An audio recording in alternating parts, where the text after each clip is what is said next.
आज के इस डीप डिस्कशन में हम एक ऐसी रियलिटी को अनपैक करेंगे जो हमारे डेली लाइफ और पॉकेट से डायरेक्ट जुड़ी है।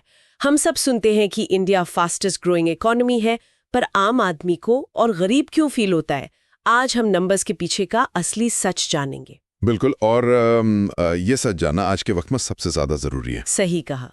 अगर आप आगे और भी ऐसे डीप डिस्कशन सुनना चाहते हैं तो प्लीज चैनल को सब्सक्राइब करें for more such videos and others knowledge based topics. इस वीडियो को लाइक करें और अपने फैमिली और फ्रेंड्स के साथ शेयर करें। तो शुरू करें फिर। हाँ, तो आज का मिशन है इकोनॉमी के कॉम्प्लेक्स टॉपिक्स जैसे गोल्ड इंपोर्ट्स, फॉलिंग रूपी, इन्फ्लेशन, हाउसिंग क्राइसिस और एआई का फ्यूचर। इन सबको सिंपल हिंदी में समझना और देखना कि इन सब का आपस में क्या कनेक्शन। Let's unpack this. जी। जैसे सोना खरीदना आम आदमी के लिए बहुत सेफ इन्वेस्टमेंट माना जाता है। शादियों में, त्योहारों पर, मतलब हर जगह गोल्ड चलता है। लेकिन देश के लिए ये अपनी जेब से पैसे निकालकर दूसरे देशों को देने जैसा है। एग्जैक्टली। और इसका डेटा बहुत शॉकिंग है। देखिए, इंडिया हर साल लगभग 800 टन्स गोल्ड इंपोर्ट करता है। वेट, 800 टन्स एक साल में? हाँ, और गेस कीजिए हम देश के अंदर कितना प्रोड्यूस करते हैं? I don't know, maybe like 100 tons? सिर्फ 1 से 3 टन्स। ओह वाओ, सिर्फ 1 से 3 टन्स? ये तो मतलब जमीन आसमान का फर्क है। सही में। अब प्रॉब्लम ये आती है कि ये जो 800 टन्स गोल्ड बाहर से आ रहा है, ये डॉलर्स में खरीदा जाता है, रुपए में नहीं। तो जब हम इतना सोना खरीदते हैं, हमारे डॉलर्स देश के बाहर जाते हैं और उसकी वजह से हमारा रुपी वीक होता है। राइट, क्योंकि हमें डॉलर्स की डिमांड ज्यादा करनी पड़ती है। बिल्कुल। और एक बोल्ड प्रेडिक्शन तो ये भी है कि जिस हिसाब से हालात हैं, रुपी गिरकर $150 तक, $1 $150 तक जा सकता है। Wait, really? 150? ये तो काफी एक्सट्रीम लग रहा है, पर एक टेक्स्ट बुक पुशबैक आता है यहाँ पर। लोग कहते हैं कि अगर रुपी वीक होगा तो हमारे एक्सपोर्ट्स बढ़ेंगे क्योंकि हमारा सामान बाहर वालों को सस्ता पड़ेगा। क्या ये सच नहीं है? व्हाट्स फैसिनेटिंग हियर इज कि टेक्स्ट बुक इकोनॉमिक्स इंडिया पर ठीक से अप्लाई नहीं होती। ये थ्योरी सुनने में अच्छी लगती है, पर रियलिटी अलग है। अच्छा, वो कैसे? पिछले 14 सालों का डेटा अगर देखें तो रुपए लगभग 60% डिप्रिशिएट हुआ है, यानी उसकी वैल्यू गिरी है। हाँ, लगातार गिरी रहा है। तो थ्योरी के हिसाब से एक्सपोर्ट्स बढ़ने चाहिए थे ना, लेकिन हमारे एक्सपोर्ट्स जीडीपी के 25% से गिरकर 21% पर आ गए। वेट, बढ़ने के बजाय उल्टा गिर गए? ऐसा क्यों हुआ? इसका रीजन हमारी मैन्युफैक्चरिंग के अंदर छुपा है। हमारी जो मैन्युफैक्चरिंग है ना, वो इंपोर्टेड रॉ मटेरियल्स पर बहुत ज्यादा डिपेंड करती है। हम कच्चा माल बाहर से मंगवाते हैं। ओह, लाइक हम खुद सब कुछ नहीं बनाते। राइट। जैसे फार्मा सेक्टर को देखो, हम दुनिया को दवाइयां बेचते हैं, पर उन दवाइयों को बनाने के लिए जो एपीआई लगता है, यानी एक्टिव फार्मास्यूटिकल इंग्रेडिएंट्स, उसका 70% चाइना से आता है। आई सी। तो अगर रुपए वीक हुआ तो चाइना से वो रॉ मटेरियल मंगवाना हमें और महंगा पड़ेगा। एग्जैक्टली। सेम चीज खेती के फर्टिलाइजर्स के साथ होती है। सल्फर बाहर से आता है, जब रुपी वीक होता है तो ये रॉ मटेरियल्स महंगे हो जाते हैं, इसलिए हमारे फाइनल प्रोडक्ट्स भी महंगे हो जाते हैं और ग्लोबल मार्केट में अनकम्पिटिटिव हो जाते हैं। राइट।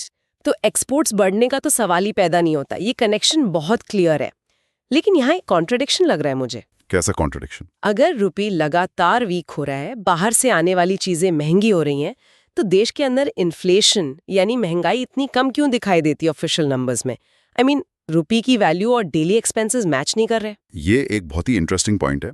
इसको समझने के लिए देखना होगा कि गवर्नमेंट महंगाई को कंज्यूमर प्राइस इंडेक्स यानी सीबीआई से मेजर करती है, जिसमें करीब 299 आइटम्स होते हैं। हाँ, सीपीआई के बारे में तो काफी सुना है। पर क्या आप जानते हैं कि इस इंडेक्स में लगभग 46% वेटेज सिर्फ खाने पीने की चीजों को दिया गया है, जैसे प्याज, गेहूं, चावल।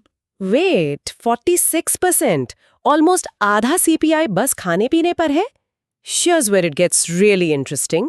मतलब एक मिडिल क्लास इंसान के बच्चे के स्कूल फीस और मेडिकल बिल्स से ज्यादा इंपॉर्टेंट सरकार के लिए प्याज का रेट है। क्यों? क्योंकि हमें सोशियो पॉलिटिकल रियलिटी को देखना पड़ेगा। देखिए, इंडिया में करीब 80 करोड़ लोग गरीबी रेखा के आसपास है। सही बात है। उनका सबसे बड़ा खर्चा सिर्फ खाना ही होता है। बिल्कुल। अगर प्याज के रेट 40 रुपए से 80 रुपए हो जाते हैं तो उनकी पूरी जिंदगी हिल जाती है। और पॉलिटिकल लेवल पर देखें तो अगर प्याज महंगा हुआ तो इलेक्शंस हारना तय है। तो सरकार का पूरा फोकस उन्हीं चीजों पर होता है जो मासेस को इफेक्ट करती हैं। हाँ, और इस चक्कर में मिडिल क्लास की महंगाई छुप जाती है। जैसे डायग्नोस्टिक हेल्थ केयर आज एक $15 बिलियन का मार्केट बन चुका है। Oh wow, 15 billion. Right. School की फीस और हेल्थ इंश्योरेंस प्रीमियम्स इतनी तेजी से बढ़ रहे हैं, पर सीपीआई में उनका वेटेज बहुत कम है, तो इन्फ्लेशन कैलकुलेशन में वो सही से काउंट ही नहीं होते। ये तो एक तरह का इल्यूजन है, मतलब सीपीआई एक एवरेज निकालता है बस। If you connect this to the bigger picture, तो देखिए सीपीआई पूरे देश का एक एवरेज निकाल कर दे देता है, पर इंडिया में एक सिंगल इकोनॉमी थोड़ी है। यहाँ लगभग 7 से 17 अलग अलग इनकम लेवल्स के इंडियाज एक साथ एग्जिस्ट करते हैं। राइट, एक यूपी के गांव के इंसान का इन्फ्लेशन और बेंगलोर के टेकी का इन्फ्लेशन एक स्केल पर कैसे मेजर हो सकता है? दोनों की जिंदगी और खर्चे बिल्कुल अलग हैं। एग्जैक्टली और यही वजह है कि एक मिडिल क्लास परिवार की सारी आमदनी उनकी हेल्थ और एजुकेशन में निकल जाती है, और उनका जो सबसे बड़ा सपना होता है एक अपना घर खरीदने का, वो सपना ही रह जाता है। सच में, ये घर वाली बात तो आजकल हर जगह सुनने को मिलती है। एक एवरेज सैलरी कमाने वाले के लिए घर लेना लगभग इम्पॉसिबल लगता है। इसकी तह तक जाना जरूरी है। इस पर एक बहुत डरावनी प्रेडिक्शन है। आने वाले टाइम में एक आम भारतीय कभी अपना खुद का घर नहीं खरीद पाएगा। Wait, really? कभी नहीं? ये तो बहुत डिप्रेसिंग है। डेटा देखिए आप। आज मार्केट में आने वाले नए सप्लाई का सिर्फ 12% हिस्सा अफोर्डेबल हाउसिंग की कैटेगरी में आता है। सिर्फ 12%? बाकी सब क्या लग्जरी बन रहा है? हाँ, 50% से ज्यादा नए घर 1.5 करोड़ से ऊपर के हैं, यानी पूरी तरह से लग्जरी सेगमेंट। पर यहाँ मुझे बेसिक मैथ समझ नहीं आ रहा। देश में करीब 1.9 करोड़ घरों की शॉर्टेज है, लोगों को रहने के लिए घर चाहिए, तो फिर ये बिल्डर्स सस्ते घर क्यों नहीं बना रहे? क्योंकि उन्हें पता है कि ये महंगे घर खरीदने वाले लोग मार्केट में बैठे हैं। और एक और डेटा पॉइंट सुनिए, इंडिया में लगभग 2 करोड़ घर बनकर खाली पड़े हैं, वेकेंट। एक मिनट, 1.9 करोड़ घरों की शॉर्टेज है और 2 करोड़ घर बनकर खाली पड़े हैं, ये कैसे पॉसिबल है? ये इसलिए पॉसिबल है क्योंकि रियल एस्टेट अब रहने की जगह कम और एक फाइनेंशियल एसेट ज्यादा बन गया है। एनआरआई मनी जो पहले 5-10% हुआ करता था, वो बढ़कर अब 20-30% हो गया है रियल एस्टेट में। ओह आई सी, और साथ में देश का ब्लैक मनी भी यहीं पार्क होता है। बिल्कुल, लोग प्रॉपर्टीज खरीद कर छोड़ देते हैं बस वैल्यू बढ़ने के लिए। इससे प्राइसेस आर्टिफिशियली हाई हो गए हैं। पर एक जनरल थॉट आएगा कि अगर बाहर से एनआरआई पैसा इंडिया आ रहा है, डॉलर्स आ रहे हैं, ये तो देश के लिए अच्छी बात होनी चाहिए ना, इन्वेस्टमेंट आ रही है। देखने में अच्छा लगता है, पर इकोनॉमी में कॉन्सेप्ट होता है मल्टीप्लायर इफेक्ट। अगर एक घर बनता है और उसमें कोई रहता है, तो आसपास की दुकानें चलती हैं, पेंट खरीदा जाता है, सीमेंट लगता है। राइट, डेली कंजम्पशन होती है। हाँ, लेकिन अगर वो घर बनकर बस खाली पड़ा है, तो इकोनॉमी को उसका मल्टीप्लायर इफेक्ट नहीं मिलता। सीमेंट, पेंट, स्टील, इन सब की कंजम्पशन एक बार बनने के बाद रुक जाती है। तो बेसिकली पैसा वहां ब्लॉक हो गया और इकोनॉमी आगे नहीं बढ़ी। सही कहा। और इस एक्स्ट्रा पैसे ने डिमांड को आर्टिफिशियली इतना बढ़ा दिया है कि आम आदमी के लिए घर आउट ऑफ रीच हो गए हैं। अब उन्हें घर लेने के लिए 20-25 साल की ऐसी ईएमआई लेनी पड़ती है जो वो एक्चुअली अफोर्ड नहीं कर सकते। चलेगी, हम सस्ती मैन्युफैक्चरिंग करके जॉब्स और वेल्थ क्यों नहीं क्रिएट कर लेते, जैसा चाइना ने किया था? हम कर सकते थे, पर रियलिटी ये है कि इंडिया में बिजनेस चलाने की कॉस्ट, जिसे कॉस्ट ऑफ डूइंग बिजनेस कहते हैं, वो बहुत हाई है। टैक्स स्ट्रक्चर्स और पॉलिसीज ऐसे हैं कि एक नया कारखाना लगाना बहुत मुश्किल है। ये सुनकर मुझे वो बॉइलिंग फ्रॉग वाली एनोलॉजी याद आ रही है। ये ठीक वैसे ही है जैसे एक मेंढक को धीरे धीरे गर्म पानी में उबाला जाए। अचानक गर्म पानी में डालोगे तो वो कूद जाएगा, पर धीरे धीरे उबालोगे तो उसे पता ही नहीं चलेगा। एग्जैक्टली। टैक्सेस धीरे धीरे इतने बढ़ा दिए गए हैं कि हमारी मैन्युफैक्चरिंग ग्लोबली compete करने से पहले ही एक तरह से पानी में उबलकर खत्म हो रही है। सही एग्जाम्पल दिया आपने। अगर लॉजिस्टिक्स कॉस्ट की ही बात करें, यानी सामान यहाँ से वहाँ भेजना, तो 2010 में डीजल पर सेंट्रल एक्साइज ड्यूटी लगभग 4 रुपये 70 पैसे थी। राइट। और आज वो 33 से 34 रुपए के आसपास घूम रही है। Wow, that's a massive jump. और सबसे बड़ी प्रॉब्लम यह है कि फ्यूल पर बिजनेसेस को इनपुट टैक्स क्रेडिट यानी जीएसटी का रिफंड नहीं मिलता, तो ये एक्स्ट्रा कॉस्ट सीधा उस सामान की कीमत में जुड़ जाती है, जिससे सामान महंगा हो जाता है। तो ग्लोबल मार्केट में तो हम सस्ते में बेच ही नहीं पाएंगे। और मैंने सुना है इलेक्ट्रिसिटी के रेट्स में भी कुछ ऐसा ही सीन है। हाँ, उसे क्रॉस सब्सिडाइजेशन कहते हैं। किसानों और आम घरों को सस्ती या फ्री बिजली देने के लिए जो नुकसान होता है वो फैक्ट्री ओनर से वसूल किया जाता है। उनसे 11 से 17 रुपए पर यूनिट चार्ज किया जाता है। This raises an important question. अगर सरकार को पता है कि इससे मैन्युफैक्चरिंग खत्म हो रही है, जॉब्स कम होंगी, तो वो इसको ठीक क्यों नहीं करते? टैक्सेस कम क्यों नहीं करते? देखिए, ये एक न्यूट्रल रियलिटी है। सरकार को वेलफेयर और फ्रीबीज के लिए हर साल पैसा चाहिए होता है। आज के टाइम पर लगभग 5.5 लाख करोड़ का खर्चा है इन सब पर। राइट, और वो पैसा इन्हीं टैक्सेस से आता है। बिल्कुल। पॉलिटिशियंस के लिए अगला इलेक्शन जीतना प्रायोरिटी होता है, ना कि 10 साल बाद आने वाली मैन्युफैक्चरिंग का बूम।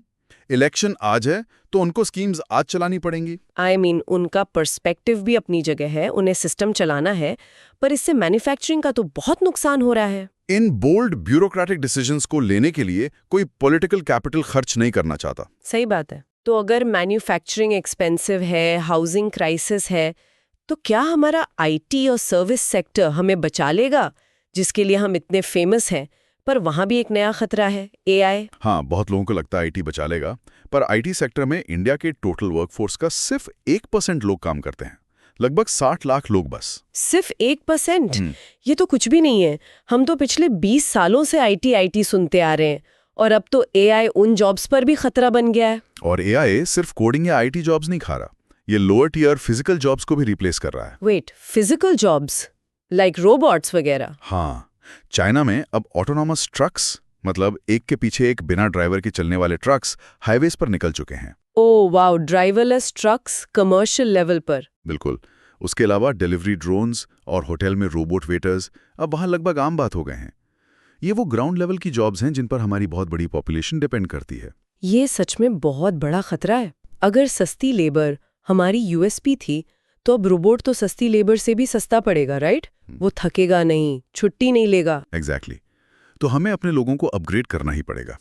इसमें चाइना की एक सी टर्टल स्ट्रैटेजी बहुत फेमस है, जिससे हमें सीखना चाहिए। सी टर्टल स्ट्रैटेजी, ये कैसा अजीब सा नाम है? ये क्या कॉन्सेप्ट है? एक्चुअली जैसे समुद्री कछुए यानी सी टर्टल्स पैदा होकर समुद्र में दूर निकल जाते हैं, घूमते हैं, पर अंडे देने वापस उसी बीच पर आते हैं जहां वो पैदा हुए थे। ओके। चाइना ने अपने ब्राइट लोगों के साथ यही किया।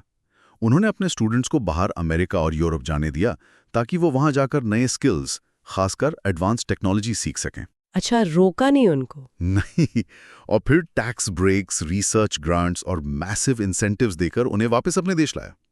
उन लोगों ने वापस आकर चाइना की पूरी टेक इंडस्ट्री खड़ी कर दी। ये तो बहुत ही स्मार्ट स्ट्रैटेजी है। जबकि हमारे यहाँ कोई बाहर जाता है तो लोग बोलते हैं ब्रेन ड्रेन हो रहा है। तो आम इंसान इस सिचुएशन में क्या करें? क्या एआई सब कुछ बर्बाद कर देगा, या ये एक बड़ी अपॉर्चुनिटी है? देखिए, डरने से कुछ नहीं होगा। एक्शनेबल एडवाइस यही है कि एआई एक जीनी की तरह है, एक वर्चुअल एम्प्लॉय। ओके, मतलब अपना असिस्टेंट समझ लो उसको। हाँ, अपने डेली ग्राइंड वर्क को, जो काम रेपिटेटिव हैं, उन्हें एआई सब्सक्रिप्शंस लाइक क्लॉड या चैट जीपीटी यूज करके ऑटोमेट करना सीखो। आज के टाइम पर ये बहुत एक्सेसिबल है। राइट। अगर घंटों का काम मिनटों में हो जाए तो इंसान नए स्किल सीख सकता है। बिल्कुल।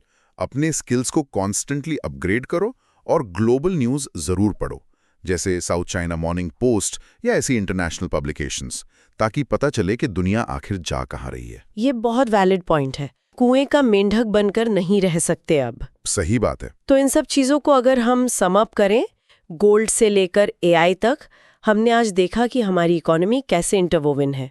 इस पूरे सिस्टम को देखकर मेरे एक फाइनल थॉट यही है कि शायद इंडिया का आगे का रास्ता किसी एक स्पेसिफिक देश को कॉपी करने में नहीं है। हम ना चाइना बन सकते हैं, ना कोई और। हमारी रियलिटी अलग है। हाँ, हमारा असली चैलेंज ये मानना है कि हमारा देश 17 अलग अलग इकोनॉमी वाले हिस्सों से बना है, और सबके लिए एक पॉलिसी काम नहीं कर सकती। हमारी सबसे बड़ी स्ट्रेंथ हमारी डाइवर्सिटी है, पर पॉलिसी मेकिंग के लिए वही सबसे बड़ी कॉम्प्लिकेशन भी है। हम सबको एक तराजू में नहीं तोल सकते। Wow, that's a really provocative thought. एक साइज की पॉलिसी सब पर फिट नहीं हो सकती। तो जो लोग सुन रहे हैं, आपके हिसाब से आने वाले 5 सालों में इंडिया को सुपर पावर बनने के लिए सबसे पहले किस फील्ड में सुधार करना चाहिए? एजुकेशन, मैन्युफैक्चरिंग या टेक्नोलॉजी? कमेंट सेक्शन में जरूर बताएं। ये जाना सच में बहुत इंटरेस्टिंग होगा। As you have watched full video, आप यहाँ तक आए गए हैं, तो जाने से पहले please subscribe to the channel to get such useful and informative videos notification. आज की डीप डाइव में बस इतना ही। मिलते हैं अगली बार एक और कॉम्प्लेक्स टॉपिक को सिंपल बनाने।